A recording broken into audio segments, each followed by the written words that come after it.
ಈಗ ಅಲ್ಲಿ ನಾನು ಇದು ಯಾಕೆ ನಡೆದಿದೆ ಅಂತ ಗೊತ್ತಿಲ್ಲ ನನಗೆ. ರೌಡಿ ಶೀಟರ್ ಆಗಿದ್ದ ಅಂತ ಹೇಳ್ತಾರೆ. ನಾನು ನೋಡ್ಬೇಕು ಅದನ್ನ. ಇನ್ನು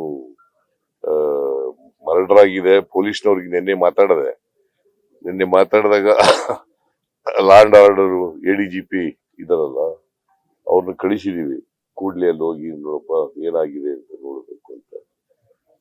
ಯಾಕೆ ಮರ್ಡರ್ ಆಗಿದೆ, ಏನ್ ಕಾರಣ, ಇವೆಲ್ಲ ಗೊತ್ತಿಲ್ಲ ನನಗೆ. ಯಾರು ಮಾಡಿದ್ದಾರೆ ಅದಕ್ಕೆ ಕೂಡ್ಲೇನೆ ಅಕ್ಯೂಸ್ಡ್ ಯಾರ್ಯಾರ ಆಗ್ಲಿ, ಮನುಷ್ಯನ ಪ್ರಾಣ ಬಹಳ ಮುಖ್ಯ. ಅದಕ್ಕೋಸ್ಕರ ಕೂಡ್ಲೆ ಅಪರಾಧಿಗಳನ್ನ ಪತ್ತೆ ಹಚ್ಚತಕ್ಕಂಥ ಕೆಲಸ ಮಾಡಬೇಕು. ಅವ್ರನ್ನ ದಸ್ತಗಿರಿ ಮಾಡಬೇಕು. ಅವ್ರ ಮೇಲೆ ಕಾನೂನು ರೀತಿಯ ಕ್ರಮ ತಗೊಳ್ತಕ್ಕಂಥದ್ದು ಆಗ್ಬೇಕು ಅಂತ ಹೇಳಿದ್ದೀನಿ.